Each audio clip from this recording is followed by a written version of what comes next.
ہمیں بیش کے رسول کی خیرات عطا فرمائے۔ آج میں انشاءاللہ ایک واقعہ بیان کرتا ہوں، اور یہ واقعہ قرآن مجید فرقان حمید میں ہے۔ اچھا، اس واقعے کو بیان کرنے کی میری دو نیتیں ہیں۔ ایک نیت تو یہ ہے کہ اس سے یہ ریئلائزیشن ہو کہ قرآن مجید فرقان حمید میں کیا کچھ موجود ہے ہمارے لیے۔ انفارچونیٹلی ہمیں بہت ساری نالج ہوتی ہے، مگر رب کے کلام میں ہمارے لیے کیا کیا موجود ہے، اور کیسے کیسے ہسٹوریکل واقعات ہیں۔ یہ واقعات کیوں بیان کیے گئے؟ آپ کیا کرتے ہیں؟ آپ ریسرچ کیوں پڑھتے ہیں؟ آپ بڑی بڑی کتابیں اس لیے پڑھتے ہیں کہ جن لوگوں نے پہلے کسی چیز پہ ریسرچ کر لی، اب اس ریسرچ سے ہم فائدہ اٹھائیں۔ ان کی کچھ ریسرچ کے فیلئر ہوتے ہیں، آپ کہتے ہیں یہ کام انہوں نے کیا، نقصان ہوا، ہم نے نہیں کرنا۔ عقل مند آدمی وہی ہوتا ہے جو پچھلوں کے تجربات سے فائدہ اٹھاتا ہے۔ آپ کی انگریزی میں بڑا پیارا ایک مقولہ ہے، "Do not try to invent wheel again"۔ دوبارہ جو ہے وہ پہیہ ایجاد کرنے کی کوشش مت کرو، وہ ایجاد ہو گیا، پہیے سے کچھ بنانا شروع کرو۔ اب کسی نے کچھ کر لیا اور اس نے لاس کر لیا تو تم تو مت کرو نا۔ سبحان اللہ، قرآن مجید فرقان حمید میں پچھلی قوموں کے واقعات کو بیان کرنے کی وجہ بھی یہی بیان کی گئی کہ تاکہ پچھلی قوموں نے جو مسٹیکس کی، جو اللہ کی نافرمانیاں کی، جو غلط کام کیے، اس کا جو خمیازہ انہوں نے بھگتا، جو عذاب آئے، جو پنشمنٹس ہوئی، سبحان اللہ، میرے محبوب کی امت وہ کام نہ کرے۔ اٹ مینس قرآن ہمارے لیے خوبصورت گائیڈ لائن ہے، مگر بات یہ کہ پڑھے تو صحیح نا۔ ہم میں سے بہت سارے لوگ وہ مسٹیکس آج کر رہے ہیں کیونکہ قرآن نہیں پڑھا، اور بعض اوقات دنیا میں اس کے وہ نقصان بھی دیکھ رہے ہوتے ہیں۔ اب میں بات کروں گا ایک ایسی قوم کا اور ایک ایسے گارڈن کا کہ جس کا تصور کریں، امیجنیشن کریں تو عقل حیران ہو جاتی ہے۔ سبحان اللہ، قرآن کہتا ہے، اچھا یہ جو 22ویں پارے میں یہ پوری قرآن پاک کی سورت ہے، سورہ سبا۔ یہ کسی قوم تھی جس کا نام ہی قوم سبا تھا۔ یہ اس قوم کا واقعہ ہے، ان کو اللہ نے کتنا نوازا تھا۔ اب ذرا سنتے جائیے گا، قرآن میرا فرماتا ہے، بسم اللہ الرحمن الرحیم، لَقَدْ كَانَ لِسَبَإٍ فِي مَسْكَنِهِمْ آیَةٌ جَنَّتَانِ عَنْ يَمِینٍ وَشِمَالٍ كُلُوا مِن رِزْقِ رَبِّكُمْ وَاشْكُرُوا لَهُ بَلْدَةٌ طَیِّبَةٌ وَرَبٌّ غَفُورٌ۔ ترجمہ کنز العرفان، بے شک قوم سبا کے لیے ان کی آبادی میں نشانی تھی، دو باغ تھے، ایک دائیں طرف دوسرا بائیں طرف، اپنے رب کا رزق کھاؤ اور اس کا شکر ادا کرو، پاکیزہ شہر ہے اور بخشنے والا رب۔ اللہ اکبر، یہ کیسی قوم تھی؟ اللہ کریم نے، یاد رہے، سبا عرب کے علاقے یمن کی حدود میں واقع ایک قبیلے کا نام تھا، یہ ٹرائب کا نام تھا، اور یہ قبیلہ اپنے دادا سبا بن یشجب بن یعرب بن قحطان کے نام سے مشہور تھا۔ یہ پرسنالٹی کا نام تھا، پھر ایک قبیلے کا نام پڑ گیا، اور سبحان اللہ اب قرآن میں سورہ سبا موجود ہے۔ حضرت عبداللہ ابن عباس رضی اللہ عنہ فرماتے ہیں کہ رسول اللہ صلی اللہ علیہ وسلم سے سوال کیا گیا کہ سبا کسی مرد کا نام ہے، عورت کا، یا کسی سرزمین کا نام ہے؟ سرکار دو عالم صلی اللہ علیہ وسلم نے فرمایا کہ سبا ایک مرد تھا، اس کے 10 بیٹے تھے، ان میں سے 6 یمن میں آباد ہو گئے، 4 شام میں سیریا میں چلے گئے۔ اب آیت کا خلاصہ کیا ہے؟ یمن کے حدود میں جب یہ لوگ آباد تھے، اللہ پاک کی وحدانیت اور قدرت پر دلالت کرنے والی ایک نشانی یہ تھی کہ ان کے باغ میں، ان کے شہر معرب کے دونوں طرف کثیر باغات تھے، ان باغات میں پھلوں کی کثرت تھی۔ ان لوگوں تک انبیاء کرام کے ذریعے یہ کہا گیا، اپنے رب کا رزق کھاؤ، انجوائے کرو اپنی لائف کو، مگر اللہ کی عبادت کرو، اللہ کا شکر بجا لاؤ۔ تمہارا شہر پاکیزہ ہے، جس میں لطیف آب و ہوا ہے، صاف ستھری سرزمین ہے۔ آپ کو پتا وہ کتنی پیور ایئر تھی؟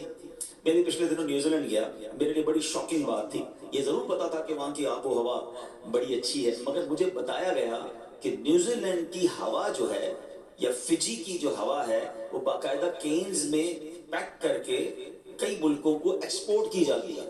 میں سمجھا میرے ساتھ کچھ مذاق کر رہے ہیں، لوگ کہہ رہے ہیں نہیں عبدالعزیز بھائی ایسا ہی ہے، چائنا میں آپ دیکھیں کہ یہ باقاعدہ جو $1 میں $2 میں نیوزی لینڈ کی ہوا ملتی ہے، لوگ اس کو اسمیل کرتے ہیں۔ مجھے پھر بھی یقین نہیں ہے، پھر میں نے انٹرنیٹ پر سرچ کیا تو واقعی ایسا تھا کہ آج بھی پیور ایئر کی اتنی ویلیو دنیا میں ہے کہ کئی لوگوں کو یہ کریز ہوتا ہے کہ ہم صاف ستھری ہوا لیں، اور میں نے وہاں دیکھا لوگ بڑی لانگ لائف جیتے ہیں، ہوا بڑی اچھی ہوتی ہے، صحت مند رہتے ہیں۔ مگر قرآن کہتا ہے سبا کے لوگوں کے پاس جو شہر تھا نا، اس شہر کی ہوا ایسی تھی جس پہ کوئی مچھر ہی نہیں تھا، کوئی مکھی نہیں تھی، کوئی کھٹمل نہیں تھا، سانپ بچھو کوئی نہیں تھا، بلکہ پاکیزگی کا عالم یہ ہوتا کہ کوئی دوسرے شہر کا آدمی اس شہر سے صرف گو تھرو کر لیتا، گزر جاتا، تو اگر اس کے جسم پر کوئی جوئیں یا کیڑے ہوتے وہ بھی مر جاتے تھے. اتنی پیور ایئر اللہ نے دی. اللہ اکبر. فرمایا اب اس نعمت پر اللہ نے ایسی آب و ہوا، اتنے زبردست باغات کا عالم یہ تھا. کوئی شخص اپنے سر پہ ٹوکرا اٹھا کر اور باغ سے گزرتا تھا تو خود ہی باغ سے پھل گر کر اس کے ٹوکرے میں بھر جاتے تھے. اتنے شاندار پھل، ایسی آب و ہوا. انہیں بار بار پیغام دیا گیا کہ اب اللہ کا شکر ادا کرو، اللہ کی نعمتیں اتنی شاندار ملی ہیں، عاجزی اختیار کرو، شکر گزار بن جاؤ. مگر ان لوگوں نے کیا کیا؟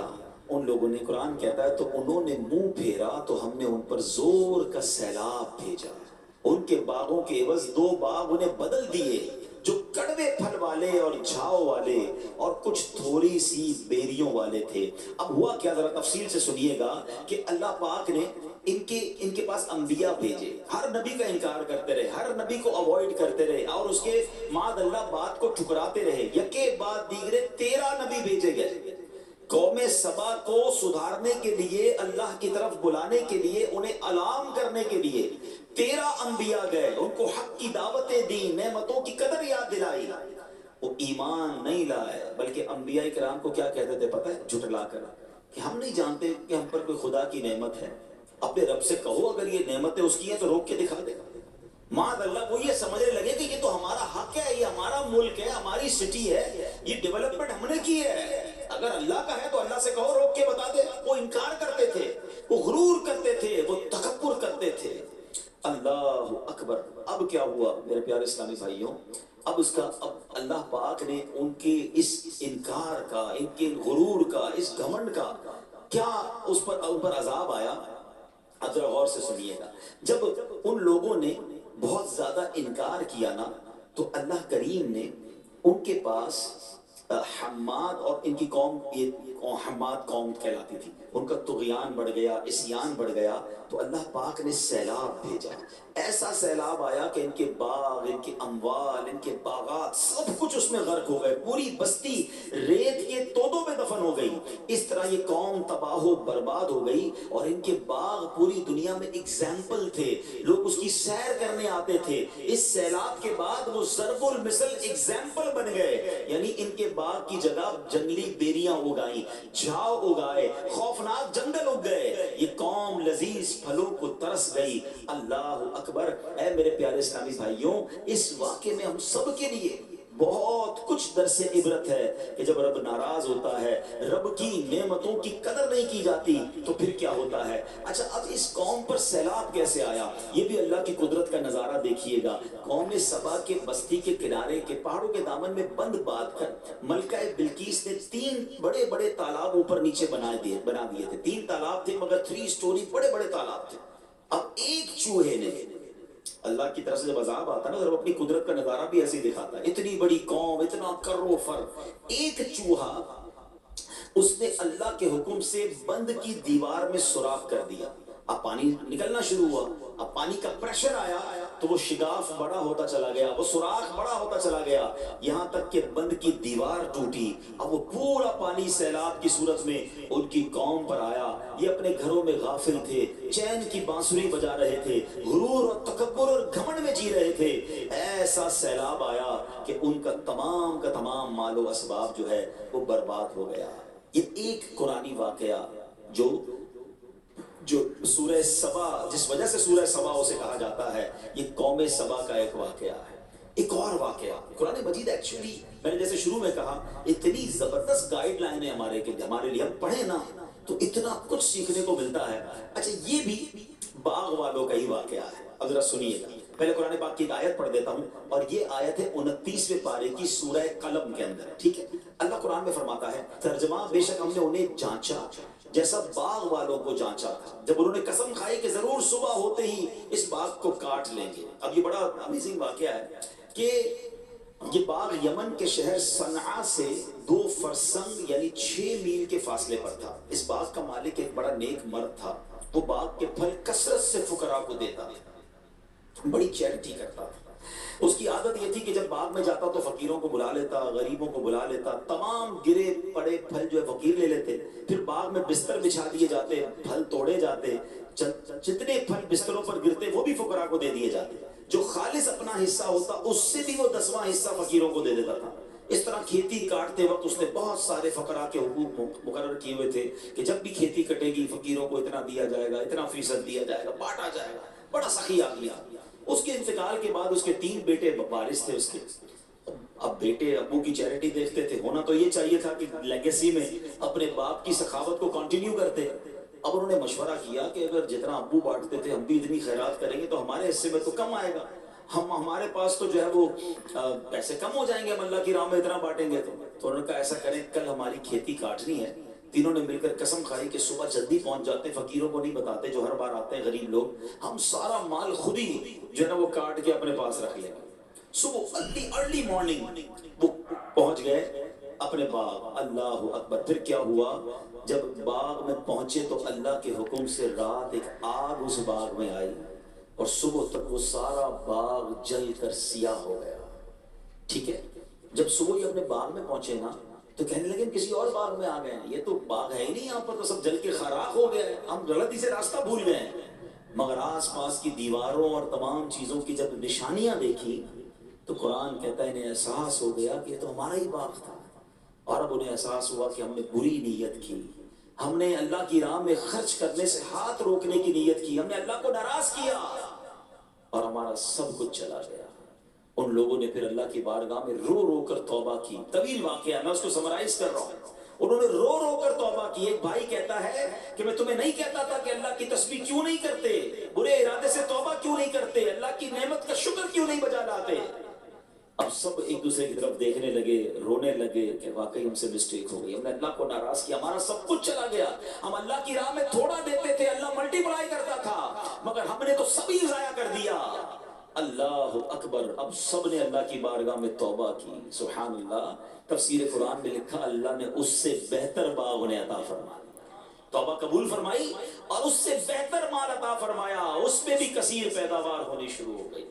These are the two beautiful incidents from قرآن مجید فرقان حمید، ایک سورہ قلم میں اور ایک سورہ سبا میں۔ دونوں کا میسج کیا ہے؟ میسج یہ ہے کہ میرے پاس جو کچھ ہے نا وہ میرے اللہ کا ہے، میرے پاس اپنا کچھ بھی نہیں ہے۔ کبھی اترانا نہیں، کبھی گھمنڈ نہیں کرنا، میرا نام ہو گیا ہے، میری شہرت ہو گئی ہے، میرے پاس پیسے آ گئے، یہ سب میں نے کمایا ہے، میں نے پہلے سٹڈیز کی تھی جناب، اچھے نمبروں سے میں نے پاس کیا تھا، پھر میں نے انٹرپرینیور کے طور پہ کام شروع کیا، چھوٹی سی جاب سے کام شروع کیا، ترقی کرتے کرتے آج میں کمپنی کی اس پوزیشن میں ہوں۔ واٹ ایور ڈیڈ، میں نے کیا یہ سب، میں نے کچھ نہیں کیا، جو کچھ ہے میرے رب کا ہے۔ جس نے ناشکری کرنا شروع کی نا، جس نے اترانا شروع کیا، جس کے دل میں یہ خبط سوار ہو گیا کہ جناب یہ میری سٹرگل ہے، ارے جناب اگر سٹرگل کرنے والے ہی کامیاب ہوتے تو ہم سے زیادہ عقل مند لوگ اس وقت بے روزگار ہیں، ہم سے زیادہ اللہ کے نیک بندے پریشان بھی ہیں۔ اللہ نے مجھ جیسے گناہ گار کو اتنا نواز دیا تھا، مجھے تو ہر وقت اپنی خطائیں یاد آنی چاہیے۔ مجھے ایک بات کا جواب دیجئے، رزق کون دیتا ہے؟ جواب دو نا، اللہ دیتا ہے نا۔ پانی کون دیتا ہے؟ آکسیجن جو ہم لے رہے ہیں وہ کون دے رہا ہے؟ جو کچھ ہے وہ رب دے رہا ہے۔ مجھے بتائیں اگر آپ کی آفس میں، آپ جہاں بھی جاب کرتے ہیں، کوئی بندہ آپ کے سی ای او یا ڈائریکٹر یا ایچ او ڈی کی بات نہ مانے، جب بھی وہ کوئی بات کرے اس کا الٹا کا جواب دے، آلویز وہ بات کا الٹا کام کرے، روز مسٹیکس کرے، کیا جو باؤنڈریز، جو فیسلٹیز جو اس کو کمپنی میں حاصل ہے وہ باقی رہیں گی؟ بندہ کہے گا ٹھیک ہے، جب آپ کمپنی کے لیے کام ہی نہیں کر رہے تو آپ کی جاب ختم، اپنی گاڑی واپس کریں، اپنی فیسلٹیز واپس کریں، تمام پریویلیجز ختم کر دیے جاتے ہیں، بیکاز آپ کمپنی کے رول کو فالو نہیں کر رہے، اپنے ہیڈ کو جواب نہیں دے رہے۔ مجھے ایک بات بتائیں، میں صبح اور شام اللہ کی نافرمانیاں کر رہا ہوں، وہ تو مجھ سے کھانا نہیں روک رہا، وہ تو مجھ سے آکسیجن نہیں روک رہا ہے۔ ہونا کیا چاہیے؟ لاجک کیا کہتی ہے؟ میری آنکھیں حرام دیکھتی، اللہ کی نافرمانی کرتی، میں اندھا کر دیا جاتا، کیونکہ اللہ نے آنکھ دی تھی نا۔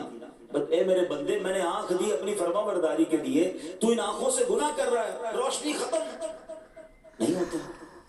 حرام سنتا تو بہرا کر دیا جاتا، حرام بولتا تو گونگا کر دیا جاتا، یہ ہاتھ حرام کے لیے اٹھتے تو گر جاتے۔ یہ پیر حرام کے لیے چلتے تو میں لنگڑا ہو جاتا. فرام مائی ڈے ون میں تو جب سے ہوش سنبھالا کتنی نافرمانیاں کی اللہ کی, وہ اپنی مہربانیاں روک نہیں رہا, اور میں کہتا ہوں میں نے کیا ہے, میں یہاں تک پہنچا ہوں, سب کچھ میرے رب کا ہے. کاش یہ بات سمجھ آ جائے. ایک قرآن پاک کی میں آیت کا جز پڑھ رہا تھا, اللہ اکبر, اگر یہ بات سمجھ آ جائے نا, سبحان اللہ سبحان اللہ. قرآن مجید میں اللہ کریم نے خود فرمایا, اور کاش یہ بات ہمارے دل میں اتر جائے کہ سب کچھ ہمارے رب کا ہے, جو کچھ ہے وہ ہمارے مالک کا ہے. اللہ کرے کہ یہ بات ہم سمجھ لیں تو پھر انشاءاللہ چیزیں سمجھنا شروع ہو جائیں گی. اے میرے پیارے اسلامی بھائیوں, ہمیں اپنی ان تمام باتوں کو سمجھنا بھی ہے, اور آئندہ اترانا نہیں ہے, شکر گزار بننا ہے. اگر آپ چاہتے ہیں نا کہ آپ کی میری عزتوں میں ترقی ہو جائے, سبحان اللہ, قرآن میں اللہ فرماتا ہے الولایۃ للہ الحق. خود رب نے قرآن میں فرما دیا تمام اختیار سچے اللہ کا ہے. یہ ادھر نقش کر سو, الولایۃ للہ الحق, تمام اختیار سچے اللہ کا, میرا کچھ نہیں ہے. وہ پنجابی شاعر کہتے ہیں نا, جے چاہے تے راہ جاندے نو تخت عطا فرماوے, جے چاہے تے راہ جاندے نو تخت عطا فرماوے, جے چاہے تے شاہ کولوں در در خیر منگاوے. رب چاہے نا تو روڈ پر چلنے والے کو بادشاہ عطا فرما دے, اور رب چاہے تو بادشاہ کو پل میں فقیر بنا دے. ہماری کوئی اوقات نہیں ہے. اچھا پھر بعض اوقات بندہ کو جب بن جاتا ہے نا تو پھر کیلکولیٹر سے زندگی گزارتا ہے, یار اتنے پیسے تو ہو گئے کہ 10 سال تو کچھ نہیں ہونا, اب اتنے کرنے کہ 100 سال تک کچھ نہ ہو, پیسے اتنے ہو جائیں کہ بچے بھی سکھ سے کھائیں. اب جناب میرے پاس اتنا ہے کہ میری نسلیں کھائیں تو ختم نہیں ہوں گی. یہ بندہ پھر آہستہ آہستہ ہونا تو کیا چاہیے تھا کہ رب نے دیا نا, میں اور شکر گزار ہوتا, میں اور عاجزی کا اظہار کرتا. مگر اب بندہ کہتا ہے میرے پاس تو اتنا آ گیا کہ اب ٹینشن ہی نہیں ہے, کوئی نہیں کرنی جاب بھائی, کیوں کسی کی بات سنوں. میں نہیں کہتا ترقی نہ کریں, مگر گھمنڈ تو نہ لائے نا اپنے اندر. اللہ سے تو جڑے رہیں, اس کی بارگاہ سے تعلق تو کم نہ ہو جائے, ادھر سے کنیکشن تو اور بڑھنا چاہیے. عقل بھی یہ کہتی ہے کہ وہ عطائیں بڑھائے تو ہم سجدے بڑھائیں, وہ عطائیں بڑھائے تو ہم شکر بڑھائیں. مگر ہو کیا رہا ہے کہ وہ عطائیں بڑھاتا ہے, ہم خطائیں بڑھاتے ہیں. جب اب پیسے تھوڑے تھے, مقام چھوٹا تھا, جاب چھوٹی تھی, تو گناہ بھی تھوڑے تھے. جیسے جیسے جناب ترقی ہوتی گئی, کاش نیکیوں میں ترقی ہوتی, گناہوں میں ترقی ہونے لگی. میں تو انتظار میں تھا یار, اتنے پیسے آئیں گے تو یہ والی عیاشی کرنی ہے, یہ والا کام ہو جائے تو یہ والا گناہ کرنا ہے. یہ کیا کر رہے ہیں ہم؟ لاجیکلی بھی آپ کا باس آپ کے آفس میں کوئی آپ کو اچھی انسینٹیو دے, اچھا بونس دے, آپ تھینکس کرتے ہیں, آپ کہتے ہیں آلویز اس بندے نے مجھے میرا ساتھ دیا ہے, میں اس کمپنی کو کبھی نقصان نہیں پہنچاؤں گا, اپنے باس کو کبھی ناراض نہیں ہونے دوں گا, یہ مشکل وقت پہ میرے کام آیا تھا. بالکل ٹھیک ہے, دنیا میں جو اچھا کرے اس کے ساتھ اچھا ہی برتاؤ کرنا چاہیے, مگر صرف دنیا میں. جس رب نے بچپن سے لے کر آج تک مجھے عطائیں فرمائی, پیدا ہونے سے لے کر اب تک میں اس کی نعمتوں کے بوجھ تلے دبتا جا رہا ہوں, وہ ناراض ہو جائے, اس کی کوئی فکر نہیں. اور یہ کبھی خبت سوار نہ کرنا کہ میرا بہت کچھ ہے اور میں جناب اب مجھے کچھ نہیں ہو سکتا. قوم سبا کا واقعہ بتا رہا ہے, یہ باغ والوں کا واقعہ بتا رہا ہے. چلے آپ کہیں گے عبدالحبیب بھائی یہ تو ہزاروں سال پرانے واقعات سنا رہے ہو, 2022 کی بات ہے نا, ترکیہ میں زلزلہ آیا, میں خود وٹنس ہوں اس ارتھ کویک کا. 40 سیکنڈ 40 سیکنڈ کے اندر کیا ہوا, ارب پتی لوگ روڈ پہ آ گئے, فیکٹریاں تباہ ہو گئی within 40 سیکنڈ, بلڈنگیں گر گئی. میں نے ایک رات گزاری ہے, میں نے زندگی میں بہت ٹریول کیا ہے, یہ وقت نہیں ہے اس پر بات کرنے کا, مگر میں اس رات کو نہیں بھولتا ہوں. وہ رات میں نے ہتائی سٹی ہے ترکیہ کی, میں نے وہ رات وہاں گزاری. That was, میری زندگی کی مشکل ترین رات تھی. اس کی 2-3 وجوہات تھی. ایک تو ٹھنڈ تھی, ٹھیک ہے, ہم ایک گاڑی کے ساتھ گئے تھے سامان لے کر, ایک ہمارے ساتھ چھوٹی وین تھی, ہم نے کہا سامان بانٹیں گے. ٹریفک کی وجہ سے ہم 2 گھنٹے کا راستہ 10 گھنٹے میں ہم نے طے کیا. جب ہم پہنچے تو رات کے 1:30-2 بج گئے. وہ گاڑی والا کہتا ہے میں نے واپس جانا ہے. ہم نے اس کی منتیں کی, ترلے کیے, بھائی رک جاؤ, صبح ہو جائے, ہم سامان بانٹنے آئے, ابھی رات 2 بجے ہم کس کو سامان بانٹے. لوگ بیچارے روڈوں پہ سو گئے تھے, ٹینٹ لگے ہوئے تھے, آگ جل رہی تھی, سردی کی رات تھی, عورتیں بچے خیمے میں آرام کر رہے ہوں گے. ہم نے کہا فجر ہوتے ہی ہم سامان بانٹیں گے, تم چلے جانا. اس نے کہا نہیں مجھے جانا ہے. بہرحال ہم کیا کرتے, پردیس تھا, سارا سامان اس نے روڈ پہ اتار دیا, وہ واپس چلا گیا. اب سامان تھا, ہم تھے اور ہمارے پاس ایک گاڑی تھی. اب سردی کی رات, اور میں سوچتا رہا، میں یقین کریں بہت رویا، میں بہت رویا. میں نے کہا یا اللہ مجھ سے ایک رات نہیں گزر رہی، یہ پورا شہر اس وقت روڈ پہ ہے، میں تو آج صبح ہوگی سامان بانٹوں گا واپس چلا جاؤں گا، یہی راتیں ساری پتہ نہیں کب تک گزاریں گے. آج مجھے ایک مہینہ پہلے، ایک سال کے بعد، ابھی 15 دن پہلے مجھے ویڈیو آئی کہ وہی شہر اب پورا گراؤنڈ ہو چکا ہے. انہوں نے 6000 بلڈنگیں سب زیرو کر دی ہیں، اب بلڈنگیں بننے جا رہی ہیں. اس کا مطلب 1-1.5 سال سے وہ لوگ روڈ پہ ہی ہے نا، یا خیمے میں ہیں، یا پتہ نہیں کسی رشتہ دار کے گھر رہ رہے ہیں. آپ یقین کریں سامنے بلڈنگیں گری نہیں تھی، بلڈنگیں 25-50-100 بلڈنگیں گری تھی، باقی ساری بلڈنگیں کھڑی تھی. لیکن لوگ روڈ پہ بیٹھے تھے، اندر جانے کی ہمت نہیں تھی، کیونکہ ہر چند منٹ کے بعد، ہر تھوڑی دیر کے بعد ایک اور آفٹر شاک آتا تھا، ایک کوئی نہ کوئی بلڈنگ گر جاتی تھی. اب اعلان یہ تھا کہ کوئی بلڈنگ کے اندر نہیں جائے گا. گرم کپڑے موجود تھے، کھانے کا سامان موجود تھا، بچوں کا دودھ موجود تھا، بٹ nobody have courage ہی نہیں تھی کہ بلڈنگ میں جائیں اور اپنا سامان لے کر آئیں. نیچے روڈ پہ سب لوگ بیٹھے تھے، بچے بیٹھے تھے، عورتیں بیٹھی تھی. میں سوچنے لگا یا اللہ تھوڑی دیر پہلے یہ سب گھر والے تھے، تھوڑی دیر بعد یہ سب روڈ پر آ گئے.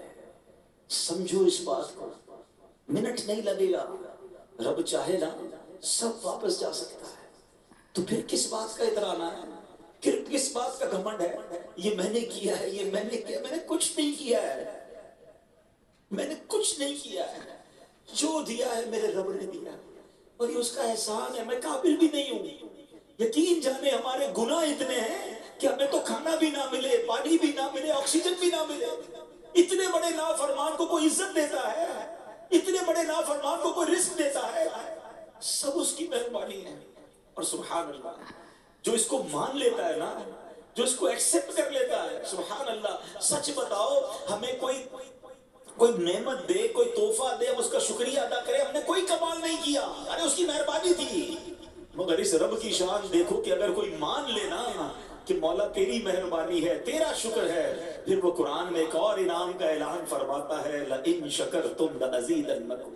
میرا شکر ادا کرو میں تمہیں اور عطا کروں گا، میرا شکر ادا کرو میں تمہیں اور عطا کروں گا. اٹ مینز اگر ہم اس پہ ملٹیپلیکیشن چاہتے ہیں کہ میری عزت بڑھتی رہے، میری شہرت بڑھتی رہے، میری دولت بڑھتی رہے، میری نعمتیں بڑھتی رہے، فارمولہ ایک ہی ہے کہ دوستی کر لو اللہ سے، احسان مانو اس کا، شکر ادا کرنا شروع کر دے. ہاں، اور جو شکر نہیں کرتے نا، حضرت حسن بصری رحمت اللہ تعالی علیہ فرماتے ہیں کہ جو بندہ اللہ کی نعمت کا شکر ادا نہیں کرتا نا، تو اللہ کریم اسی نعمت کو عذاب بنا دیتا ہے. اب یہ بڑی عجیب بات ہے کہ نعمت عذاب کیسے بن سکتی ہے. میں نے جب یہ روایت پڑھی تو میں سوچنے لگا کہ نعمت عذاب کیسے بن سکتی ہے. ہاں، نعمت عذاب بنتی ہے. پیسہ نعمت ہے نا، ہر بندہ دعا کرتا ہے یا اللہ مال میں برکت دے. مگر ہم نے دیکھا کہ کچھ لوگوں کے پاس مال نہیں تھا، ویری ویری ایزی لائف گزار رہے تھے، مزے میں تھے. تھوڑی بہت ڈیفیکلٹی تھی پیسہ نہ ہونے کی وجہ سے، مگر جب مال آیا نا ان کی لائف ہی بدل گئی، ٹینشنیں ہی بڑھ گئی ہیں. پیسے والے تو ہو گئے، سکون چلا گیا، کوئی مال چھین کے چلا گیا، کوئی قبضہ کر لیا، مال لے کڈنیپ کر لیا گیا. ارے مال آیا تو پریشان ہو گیا. کہیں ایسا تو نہیں کہ مال ملا تو ناشکری کرنا شروع کر دی؟ مال ہی عذاب بنا دیا گیا. زوجہ، وائف بڑی نعمت ہے. کئی لوگ دعا کرتے ہیں، اچھی بات ہے، اچھی بیوی واقعی اللہ کی بہت بڑی نعمت ہے. مگر ہم نے دیکھا کئی لوگوں کی شادی سے پہلے لائف ٹھیک تھی، مگر شادی کے بعد ایسا ہوا کہ پوری زندگی برباد ہو کے رہ گئی. یہ کیا ہوا؟ کہیں ایسا تو نہیں کہ شادی کرتے وقت اللہ کی ناشکری کر لی تھی؟ یہی بیوی، یہی رشتہ عذاب بنا دیا گیا. اولاد کتنی بڑی نعمت ہے، دعا کرتا ہے بندہ جو بے اولاد ہوتا ہے. مگر ہم نے دیکھا کہ کئی اولاد، بچہ ہوا، بڑا ہوا، باپ کو ہی مار کے گھر سے نکال دیا. ایسا بیٹا ملا کہ باپ کو ہی ذلیل کر کے رکھ دیا. ارے اولاد عذاب بن گئی. اٹ مینز وہ رب کی قدرت ہے، نعمت دے سبحان اللہ شکر کرنا، ورنہ کہیں یہ نعمت چھین نہ لی جائے یا اسی نعمت کو ہمارے لیے تکلیف کا باعث نہ بنا دیا جائے. تو اے میرے پیارے اسلامی بھائی، ہمیں زندگی اب گزارنی ہے، جتنی رہ گئی ہے شکر میں گزارنی ہے. ہاں، اللہ کی فرما برداری میں گزارنی ہے. اب آتے ہیں شکر ہے کیا ہے. اب یہ تو شاید انڈرسٹینڈ کر لیا ہوگا سب نے کہ ہاں یار شکر گزار بننا ہے. اچھا، اب شکر کی بھی ڈیفینیشن سمجھنی ضروری ہے. ہم سمجھتے ہیں کہ جناب تسبیح پکڑی، الحمدللہ الحمدللہ، یا اللہ تیرا شکر، یا اللہ تیرا شکر، یہ شکر ہے. یقیناً دس از دا ون وے. ایک طریقہ ضرور ہے کہ زبان سے اللہ تعالیٰ کا شکر ادا کیا جائے. مگر میں آپ کو ایک لاجیکلی بات سمجھانا چاہتا ہوں. کسی باپ کا کوئی بیٹا ہو اور وہ کہے کہ جناب مجھے اپنے والد صاحب سے بڑی محبت ہے. والد صاحب کا بیٹا جلدی گھر آ جانا, ابا گھر پہ جلدی نہیں آؤں گا, آپ سے محبت بڑی ہے. بیٹا یہ والا کام کر دو, میں نے کام نہیں کرنا ہے, آپ سے محبت بڑی ہے. بیٹا یہ کب کر دو, یہ کام مت کرنا, کرنا میں نے یہی کام ہے, مگر آپ سے محبت بڑی ہے. آپ کہیں گے یار مذاق ہو رہا ہے, زبان سے کہی جا رہا ہے محبت بڑی ہے, بات ایک نہیں مان رہا. بات سمجھ رہے ہیں؟ یعنی یہ کیسی محبت ہے کہ زبان سے جاری ہے, عمل اس کے خلاف ہے. تو اب آپ نے اور میں نے سوچنا ہے کہ ہم زبان سے کہہ رہے ہیں, ہم زبان سے کہہ رہے ہیں کہ یا اللہ تیرا شکر, یا اللہ تیرا شکر, اور اللہ کی بات کوئی نہیں ماننی. تو علماء کہتے ہیں ایکچول شکر یہ ہے کہ بندہ رب کی نافرمانی نہ کرے. ٹھیک ہے, نافرمانی ناشکری ہے. شکر یہ کہ بندہ اللہ کی فرما برداری کرے, اللہ کو راضی کرنے والے کام کرے. تو پریکٹیکل شکر یہ ہے کہ ہماری نماز قضا نہ ہو. پریکٹیکل شکر یہ ہے کہ ہم اللہ کی نافرمانی نہ کریں, ہم حرام روزی کی طرف نہ جائیں. تو جو پریکٹیکل فرما بردار بن جاتا ہے نا اللہ کا, ایکچول شکر گزار بھی وہی ہوتا ہے. یا اللہ تیری مہربانی, تو نے اتنا عطا کیا. ہمیں رب کا نافرمان نہیں بننا ہے. نافرمانی کریں گے تو پھر ایسا نہ ہو کہ ہم جو ہے وہ اپنی نعمتوں کو خود کھو دیں. اچھا ایسا بہت جگہ پر ہوتا ہے. ایک اور میں بات, میرے دل کا درد ہے, ہمارے ساتھ شیطان نے پتہ ایک اور کام کیا کیا ہے. ویسے تو پوری لائف ہمیں شکر گزار بننا چاہیے, مگر وین ایور ہمیں کوئی خاص نعمت ملتی ہے نا, تب تو زیادہ شکر کرنا چاہیے نا. لیکن شیطان نے ہمارے ساتھ گیم یہ کی ہے کہ whenever we try to celebrate something, جب بھی زندگی میں سیلیبریشن کی نام آتی ہے نا, تو دماغ کے کسی کونے میں شیطان نے یہ بٹھا دیا کہ سیلیبریشن کا نام ہی اللہ کی نافرمانی ہے. کمال ہے. ہمارا ایمان اور عقیدہ ہے کہ دینے والی ذات رب کی ہے, مگر جب بھی وہ دیتا ہے, اب آپ کہیں گے یار ایسی کیسی بات کر رہے ہیں, ہم کہاں سیلیبریشن میں گناہ کرتے ہیں. چلیں ذرا سٹارٹ لیتے ہیں. بچہ پیدا ہوا, برتھ ڈے کرنی ہے, بہت اچھی بات ہے, اللہ کی نعمت ہے اولاد. برتھ ڈے میں کیا کرتے ہیں, کھاما کھائیں. بھائی کون کہتا ہے کیک نہ کھائیں, کون کہتا ہے آپ دوستوں کو دعوت نہ کریں, جائز طریقے سے کر لیں بھائی. اس پہ گانے باجے میوزک ڈال کر اللہ کی نافرمانی. بچے کی خوشی میں بھی رب کو ناراض کر رہے ہیں. یہی بچہ بڑا ہو گیا, اب شادی کرنی ہے. سچ بتاؤ شادی میں کون سا گناہ ہے جو ہم نہیں کرتے, کون سی نافرمانی ہے جو ہم نہیں کرتے ہیں, اور اس نافرمانی کی وجہ سے ہم رب کو ناراض. حالانکہ کتنی بڑی نعمت ہے شادی. اب آپ بتائیں نا, پھر ہم کہتے ہیں یار ہزاروں لاکھوں روپے خرچ کیے مگر شادی کے بعد خوشی نہیں مل رہی ہے, جناب اولاد نہیں ہو رہی ہے, میاں بیوی میں پیار نہیں ہے. آپ سوچیں آپ نے اس خوشی میں رب کو ناراض کتنا کیا ہے. یہ خوشی میں تو صدقے بڑھانے چاہیے تھے نا. ہمارے بہت اچھے دوست ہیں, رشتہ دار بھی ہمارے, بہت اللہ نے مال دیا ان کو. ان کے بچوں کی شادی میں ایک بار جانا ہوا تو بڑا نارمل سا فنکشن تھا, بڑی نارمل سی دعوت تھی, اور ایک ہی دعوت کی انہوں نے, وہ لمبی لسٹ بھی نہیں تھی دعوت کی. تو کسی نے پوچھا کہ آپ اتنا خرچ نہیں کیا اپنے بچے کی شادی پر, آپ تو کروڑوں روپے خرچ کر سکتے ہیں. کہتا ہاں میں کروڑوں کر سکتا ہوں, مگر میں نے سوچا کہ میں کروڑوں روپے اپنی بچوں کی شادی پر غلط کاموں پہ لگا دوں. اب میرا فارمولہ یہ ہے کہ میں اپنے ہر بچے کی شادی میں 2 غریب بچوں کی شادیاں کراتا ہوں, اور اس کا فائدہ یہ ہوتا ہے کہ وہ 2 جوڑے جو ہے نا ساری زندگی میرے بچے کے لیے دعا کرتے رہتے ہیں, اللہ اس کو خوشیاں دے دیتا ہے. بھئی خرچ کرنے کے اور بھی تو طریقے ہیں نا, سیلیبریشن کے اور بھی تو انداز ہیں. اصل میں ہم پتہ نہیں کدھر کھو گئے ہیں کہ جب بھی اب نیا کاروبار لیا, کاروبار کی اوپننگ سیریمنی دیکھیں وہ میوزیکل شو ہو رہا ہے. کیوں ہم غلط چیز شامل کریں. قرآن خوانی کر لیں بھائی. اچھا آپ کو قرآن خوانی نہیں کرنی, دعوت کھلائیں, دعوت تو کھلا لیں, اچھی نیتوں سے کھلائیں گے, اس کا بھی ثواب ملے گا. مگر حرام چیز کو کیوں انوالو کرتے ہیں, کیوں اپنے رب کو ناراض کرنے والے ہم کام کرتے ہیں. تو اللہ کرے کہ آج کے اس مختصر سے بیان میں قرآن کے ان 2 واقعات سے یہ سبق حاصل کر لیں. پہلے تو یہ دل میں ہمیں ہر وقت خیال ہونا چاہیے کہ میرا کچھ بھی نہیں ہے, سب کچھ میرے رب کا ہے, اور وہ جب چاہے واپس لے سکتا ہے. جب یہ خیال آ جائے گا نا تو پھر اکڑ نہیں آئے گی, پھر غرور نہیں آئے گا, پھر تکبر دل میں نہیں آئے گا کہ میں نے سب کچھ کیا, میں سپیریئر. تو کچھ بھی نہیں, مجھ پر مہربانیاں ہو رہی ہیں, مجھ پر احسان ہو رہے ہیں, مجھ پر کرم نوازیاں ہو رہی ہیں. اے مالک یہ جاری رکھی ہو, یہ واپس مت لے لینا. اللہ کے نبی علیہ الصلوۃ والسلام کی دعا پڑھے نا, اللہم انی اعوذ بک من زوال نعمتک. حدیثوں میں یہ دعا موجود ہے, اے اللہ میں زوال نعمت سے تیری پناہ مانگتا ہوں. یہ مانگا کرو دعائیں, یہ نعمتوں کو زوال لگنے میں دیر نہیں لگتی. بس اللہ کرے کہ ہم شکر گزار رہے. مٹا دے اپنی ہستی کو اگر کچھ مرتبہ چاہے, مٹا دے اپنی ہستی کو اگر کچھ مرتبہ چاہے, کہ دانا خاک میں مل کر گلے گلزار ہوتا ہے. آجزی کا انداز اختیار کریں گے, اللہ ترقی عطا فرمائے گا۔ نبی پاک علیہ السلام کی ایک اور بڑی پیاری دعا ہے، اس سے اندازہ ہوگا کہ اللہ کے حبیب علیہ السلام دنیا سے آپ کا تعلق کیسا تھا اور رب سے تعلق کیسا تھا، اور یہ دعا ایکچولی ٹیچنگ بھی ہمارے لیے۔ دعا کیا ہے؟ اللہم انی اعوذ بک من دنیا تمنع خیر الآخرہ، اے اللہ پاک میں ایسی دنیا سے تیری پناہ چاہتا ہوں جو آخرت کی بھلائی سے روک دے۔ دنیا دنیا دنیا، صبح و شام دنیا، صبح و شام مال، صبح و شام جناب دنیا کے خواب، اور آخرت بھلائے بیٹھے۔ اللہ کے حبیب کیا عرض کر رہے ہیں؟ اے اللہ میں ایسی دنیا سے تیری پناہ چاہتا ہوں جو آخرت کی بھلائی سے روک دے۔ اب آگے سنیے، وَأَعُوذُ بِكَ مِنْ حَيَاةٍ تَمْنَعُ خَيْرَ الْمَمَاتِ، اے اللہ ایسی زندگی سے تیری پناہ مانگتا ہوں جو اچھی موت سے روک دے۔ زندگی تو کمال ہو گئی نا، او گاڑیاں لش پش، زندگی کے ساری لگزریز حاصل کر لی، موت اچھی نہ ہوئی تو کیا کرنا ہے زندگی کا؟ یہ تو تھوڑی ہے نا، اصل تو وہ لائف ہے۔ دعا کرو کہ لائف ایسی گزرے کہ موت اچھی ہو جائے، ہاں زندگی ایسی گزارو کہ آخرت اچھی ہو جائے۔ کیا خوبصورت قول ہے ایک بزرگ کا، فرماتے زمین کے اوپر کام اور زمین کے اندر آرام۔ اللہ زمین کے اوپر ایسا کام کروا لے کہ جب زمین کے اندر جائے نا تو مار نہ پڑے، ادھر آرام کرے۔ ادھر آرام کرنا ہے، ادھر تھوڑی آرام کرنا ہے۔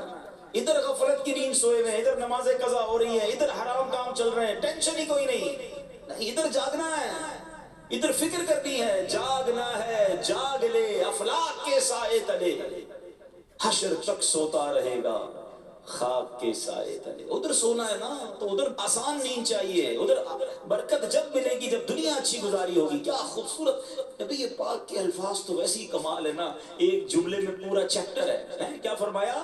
وَأَعُوذُ بِكَ مِنْ حَيَاةٍ تَمْنَعُ خَيْرَ الْمَمَاتِ، اے اللہ میں ایسی زندگی سے تیری پناہ چاہتا ہوں جو اچھی موت سے روک دے۔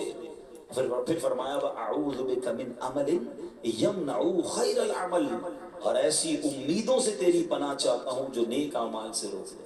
امیدیں ختم نہیں ہو رہی، پلاننگ ہی ختم نہیں ہو رہی، نیک اعمال کی جگہ ہی نہیں بن رہی ہے۔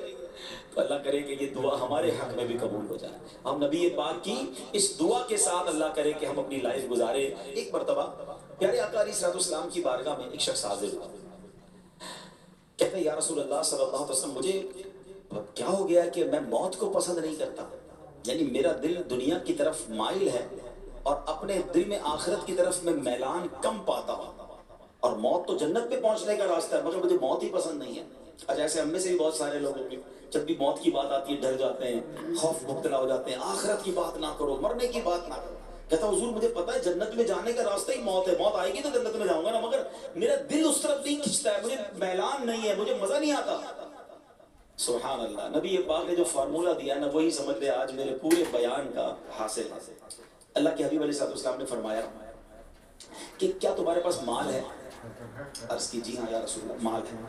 فرمایا اپنا مال صدقہ خیرات کر کے آگے بھیج دو، آخرت کی طرف بھیج دو، تو کیونکہ آدمی کا دل اپنے مال کے ساتھ ہوتا ہے، اگر یہ اپنے مال کو آگے بھیج دے گا نا تو اپنے مال سے ملنا چاہے گا، اور اگر مال کو پیچھے چھوڑ دے گا تو آگے جانے کا دل ہی نہیں ہوگا، پیچھے پیچھے کی طرف دل مائل رہے گا۔ حدیث کا خلاصہ عرض کر رہا ہوں، اب اس کو ذرا لاجیکلی سمجھیے گا۔ آپ میں سے کئی لوگ ہیں مثال کے طور پہ جو کراچی کے رہنے والے ہیں، لیکن اگر آپ نے اپنی کوئی انویسٹمنٹ لاہور میں کی ہوئی ہے، کوئی فیکٹری آپ نے ڈال دی اسلام آباد میں، اب دل کی طرف ہر تھوڑے دنوں بعد اسلام آباد میں کیوں یار بزنس تو وہیں ہے۔ انسان کا دل اس کے مال کے، لوگ امریکہ چلے گئے، یورپ چلے، کیوں؟ ادھر پیسہ ہے ان کا، ادھر ان کی انویسٹمنٹس ہیں، ادھر ان کی چیزیں ہیں۔ سبحان اللہ، کیا نبی پاک نے جو فارمولہ سمجھ آ جائے نا کہ بندے کا دل اس کے مال کے ساتھ ہوتا ہے، اگر آخرت سے محبت کرنی ہے تو مال آگے بھیج دو، تمہیں ٹینشن ہی نہیں ہوگی، ادھر بھی میری پراپرٹی بنی ہوئی ہے، ادھر بھی میرا انشاءاللہ جنت میں محل تیار ہے، ادھر بھی میرے اللہ کی راہ میں صدقہ خیرات کیا ہوا ہے، میری تیاری پوری ہے۔ سبحان اللہ، یہ بات اگر سمجھ آ جائے نا کہ ادھر کی تیاری ہے کہ نہیں۔